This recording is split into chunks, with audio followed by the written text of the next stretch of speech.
प्रेम से बोलिए संतोषी माता की जय। आज शुक्रवार का दिन है।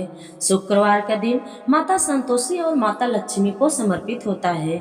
आज के दिन जो भी सच्चे मन से माता संतोषी और माता लक्ष्मी की कथा सुनता है, उसके ऊपर सुख समृद्धि, माता लक्ष्मी की कृपा और माता संतोषी का आशीर्वाद सदैव प्राप्त होता है। उसे कहा जाता है कि शुक्रवार के दिन माँ संतोषी का व्रत पूजन किया जाता है। इस पूजा के दौरान माता की आरती पूजा, अंत में माता की कथा सुनी जाती है। आइए कथा सुनते हैं। संतोषी माता व्रत कथा। प्रेम से बोलिए संतोषी माता की जय। एक बुढ़िया थी, उसके 7 बेटे थे। 6 कमाने वाले थे और एक निकम्मा था।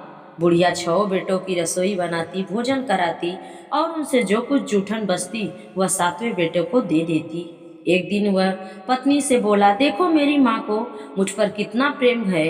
वह बोली, क्यों नहीं, सबका जो जूठा तुमको देती हैं। वह बोला, ऐसा हो ही नहीं सकता, मैं जब तक आंखों से ना देख लूं मानूंगा नहीं। बहू हंसकर बोली, देख लोगे तब तो मानोगे। कुछ दिन बाद त्योहार आया। घर में 7 प्रकार के भोजन और चूरमे के लड्डू बने। वह जांचने को सिर का बहाना बनाकर पतला सा वस्त्र ओढ़कर रसोई घर में ही सो गया। वह कपड़े में से सब कुछ देखता रहा। 6 भाई भोजन करने आए। उसने देखा माँ ने उनके लिए सुंदर सुंदर आसन बिछाए, नाना प्रकार की भोजन परोसी और आग्रह कर करके उनको खाना खिलाई। 6 भोजन करके उठे तब माँ ने उसकी जूठी थालियों में से लड्डुओं के टुकड़े उठाकर एक लड्डू बनाया। जूठन साफ कर बुढ़िया माँ ने उसे पुकारा, बेटा 6 भाई भोजन कर गए, अब तू भी आजा, उठ ले, खा जा अब खाना। वह कहने लगा, माँ मुझे भोजन नहीं करना, मैं परदेश जा रहा हूँ। माँ ने कहा, कल जाता हो तो आज ही चले जा। वह बोला, ठीक है माँ, आज ही जा रहा हूँ। यह कहकर वह घर से निकल गया। चलते समय पत्नी की याद आ गई। वह गौशाले में उपले थाप रही थी। वहां जाकर बोला, हम जावे परदेश, आवे कुछ काल, तुम रहियो संतोष से, धर्म आपनो पाल। फिर उसकी पत्नी बोलती है, जाओ पिया आनंद से, हमारो सोच हटाए, राम भरोसे हम रहे, ईश्वर तुम्हें सहाय। दो निशानी आपन देख, धरु में धीर, सुधिमति हमारी विसारियो, रखियो मन गंभीर। वह बोला, मेरे पास तो कुछ नहीं है, यह अंगूठी है, ले लो और अपनी कुछ निशानी दे दो।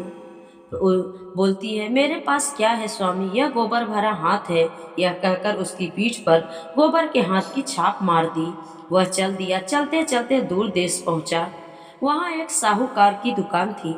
वहां जाकर कहने लगा, भाई मुझे नौकरी पर रख लो।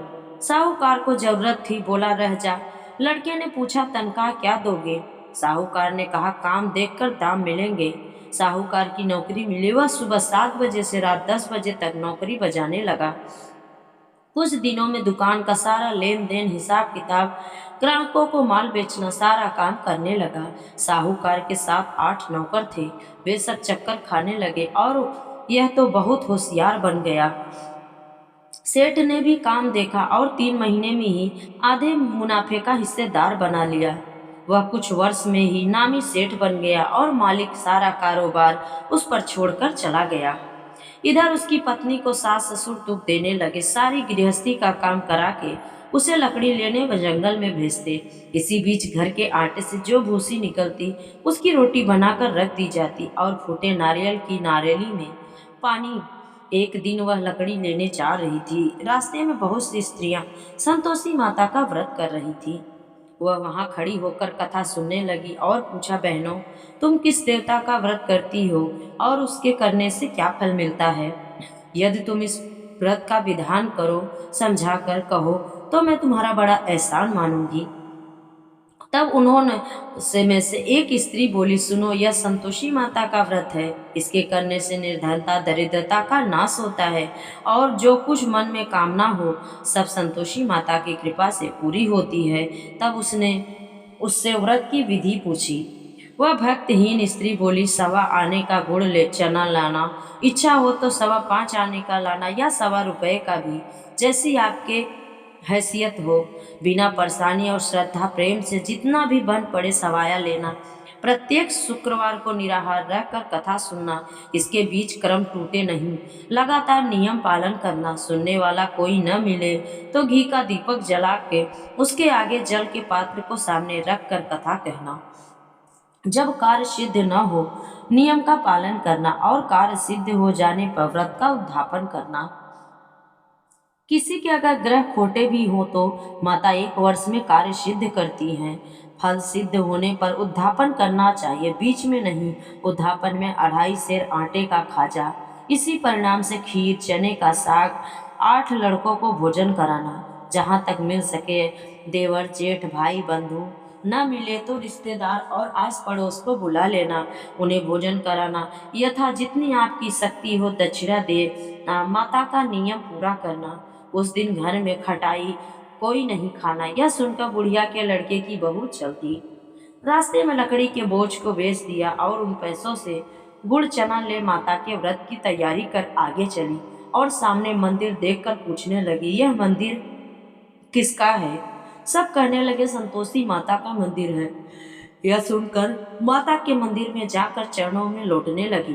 दीन हूँ, विनती करने लगी, माँ मैं निपट अज्ञानी हूँ, व्रत के कुछ भी नियम नहीं जानती, मैं दुखी हूँ। हे माता जगत जननी मेरा दुख दूर करो, मैं तेरी शरण में आई हूँ। माता को दया आई। एक शुक्रवार बीता कि दूसरे को उसके पति का पत्र आया और तीसरे शुक्रवार को उसका भेजा हुआ पैसा पहुँच गया। यह देखकर जेठ जेठानी मुंह सिकोड़ने लगे, लड़के ताने देने लगे। काकी के पास पत्र आने लगा, रुपया आने लगा, अब तो काकी की खातिरदारी बढ़ेगी। बेचारी सरलता से कहती, भैया कागज आवे रुपया आवे, हम सबके लिए तो अच्छा है। ऐसा कहकर आंखों में आंसू भरकर संतोषी माता के मंदिर में माँ तेश्वरी के चरणों में गिरकर रोने लगी। माँ मैंने तुमसे पैसा कम मांगा, मुझे पैसे से क्या मतलब है, मुझे तो अपने सुहाग से काम है, मैं तो अपने स्वामी के दर्शन मांगती हूँ। तब माता ने प्रसन्न होकर कहा, जा बेटी तेरा स्वामी आएगा। यह सुनकर खुशी से बावली होकर घर में जा काम करने लगी। अब संतोषी माँ विचार करने लगी, इस भोली पुत्री को मैंने कह तो दिया कि तेरा पति आएगा, लेकिन कैसे? वह तो इसे स्वप्न में भी याद नहीं करता। उसे याद दिलाने को मुझे ही जाना पड़ेगा। इस तरह माताजी उस बुढ़िया के बेटे के पास जा स्वप्न में प्रकट होकर कहने लगी, साहूकार के बेटे सो रहा है या जागता है? वह कहने लगा, माता सोता भी नहीं हूँ, जागता भी नहीं हूँ, कहो क्या आज्ञा है? माँ कहने लगी, तेरे घर बार कुछ है कि नहीं है? वह बोला, मेरे पास सब कुछ है, माँ है, बाप है, बहू है, क्या कमी है? माँ बोली, भोले पुत्र तेरी बहू घोर कष्ट उठा रही है, तेरे माँ बाप उसे परेशान कर रहे हैं, वह तेरे लिए तरस रही है, तू उसकी सुध ले। वह बोला, हाँ माँ जी यह तो मालूम है, परंतु जाऊं तो कैसे? परदेश की बात है, लेन देन का कोई हिसाब नहीं, कोई जाने का रास्ता नहीं नजर आ रहा है, कैसे जाऊं? माँ कहने लगी, मेरी बात मान, सवेरे नहा धोकर संतोषी माता का नाम ले, घी का दीपक जलाकर दंडवत प्रणाम कर दुकान पर बैठ जा। देखते ही देखते सारा लेन देन चुक जाएगा, जमा हुआ माल बिक जाएगा, सांझ होते होते धन का भारी ढेर लग जाएगा। अब बूढ़े की बात मानकर वह नहा धोकर संतोषी माता को दंडवत घी का दीपक जलाकर दुकान पर जाकर बैठ गया। थोड़ी देर में देने वाले रुपया लाने लगे, लेने वाले हिसाब लेने लगे। कोठे में भरे सामान के खरीदार नगद दाम के सौदा करने लगे। शाम तक धन का भारी ढेर लग गया। मन में माता का नाम लेकर चमत्कार देखकर प्रसन्न हो घर के लिए गहने कपड़े सामान खरीदने लगा। वहां काम से निपट कर तुरंत घर के लिए चल दिया। उधर उसकी पत्नी जंगल में लकड़ी लेने जाती है, लौटते वक्त माता जी के मंदिर में विश्राम करती। वह तो प्रतिदिन उसके रुकने का वही स्थान था। धूल उठती देखकर वह माता से कह पूछती, हे माता यह कैसी धूल उड़ रही है? माता कहती है, पुत्री तेरा पति आ रहा है, अब तू ऐसा कर लकड़ियों के 3 बोझ बना, एक नदी के किनारे रख और दूसरा मेरे मंदिर पर और तीसरा अपने सिर पर।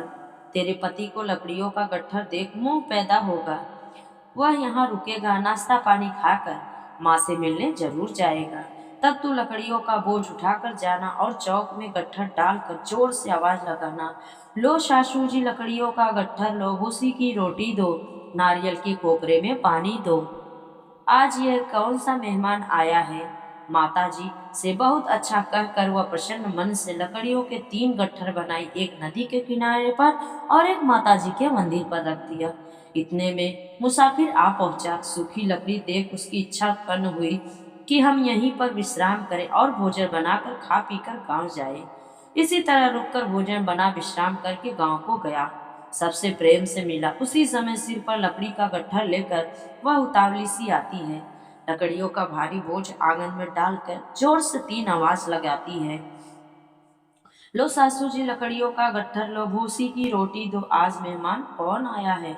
यह सुनकर उसकी सास बाहर आकर अपने दिए हुए कष्टों को भुलाने के लिए कहती है, बहू ऐसा क्यों कहती है, तेरा मालिक ही तो आया है। आप बैठ, मीठा भात खा, भोजन कर, गहने कपड़े पहन। उसकी आवाज सुनकर उसका पति बाहर आता है। अंगूठी देखकर व्याकुल हो जाता है।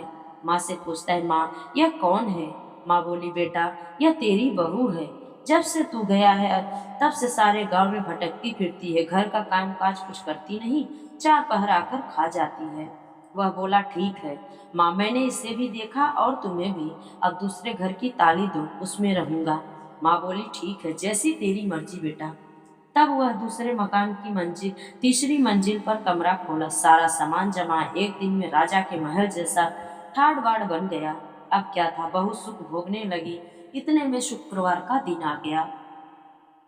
उसने पति से कहा, मुझे संतोषी माता के व्रत का उद्यापन करना है। पति बोला, खुशी से कर लो। वह उद्यापन की तैयारी करने लगी। जिठानी के लड़कों को भोजन के लिए कहने गई।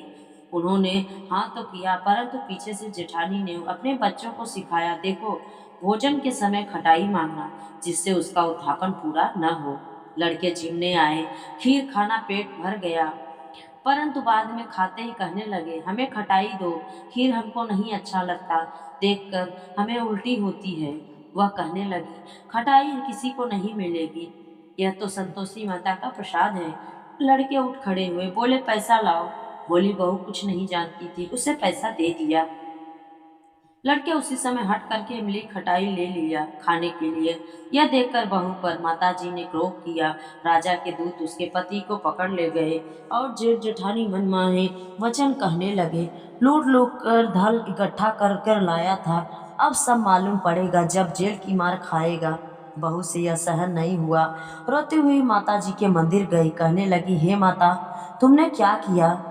हंसाकर अपने भक्तों को क्यों रुलाने लगी। माता बोली, बेटी तूने उद्यापन करके मेरा व्रत भंग किया है। वह कहने लगी, माता मैंने कुछ अपराध किया है, मैंने तो भूल से लड़कों को पैसे दे दिए थे, मुझे क्षमा कर दो, मैं तुम्हारा फिर से उद्यापन करूंगी। माँ बोली, ठीक है, अब भूल मत कहना। वह कहती, अब भूल नहीं होगी। अब बताओ ये कैसे वे आएंगे। माँ बोली, जा पुत्री, तेरा पति तुझे रास्ते में आता मिलेगा। वह निकली, राह में पति आता मिला। वह पूछने लगी, आप कहाँ गए थे।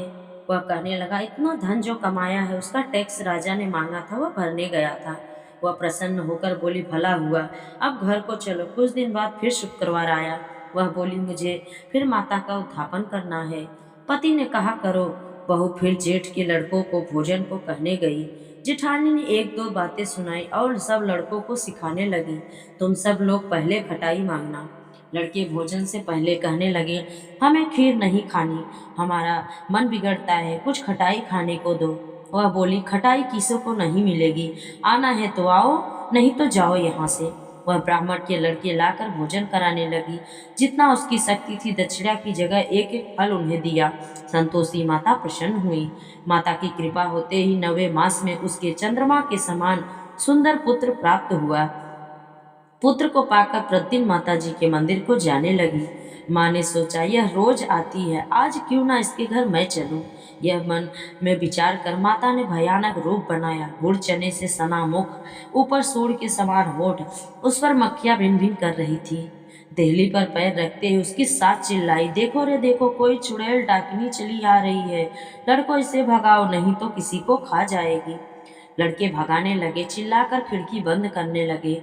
बहू रोशनदान में से देख रही थी, प्रसन्नता से पागल बन चिल्लाने लगी, आज मेरी माताजी मेरे घर आई हैं। वो बच्चे को दूध पीने से हटाती है। इतने में सास का क्रोध फट जाता है। बोलती है, क्या उतावली हुई है, बच्चे को पटक दिया। इतने में माँ के प्रताप से बच्चे ही बच्चे नजर आने लगे। वह बोली, माँ, मैं जिसका व्रत करती हूँ यह संतोषी माता है। सबने माता की चरण पकड़ लिए और विनती कहने लगे, हे माता, हम मूर्ख हैं, अज्ञानी हैं, तुम्हारे व्रत की विधि हम नहीं जानते। व्रत भंग कर हमने बड़ा अपराध किया है। जग माता, आप हमारा अपराध क्षमा करो। इस प्रकार माता प्रसन्न हुई। जैसे बहू को प्रसन्न हो फल दिया, वैसा माता सबको दे, जो पढ़े उसका मनोरथ पूर्ण हो। प्रेम से बोलो संतोषी माता की जय। तो ये थी आज की शुक्रवार की व्रत कथा। शुक्रवार व्रत की कथा आप सभी को आशा करती हूँ अच्छा लगेगा, और कथा को आप लोग पूरा श्रवण करिएगा। अगर कथा अच्छी लगे तो लाइक, शेयर और चैनल को सब्सक्राइब करना मत भूलिएगा। कमेंट में जय माँ संतोषी और जय माँ लक्ष्मी जरूर लिखिएगा। जय माँ।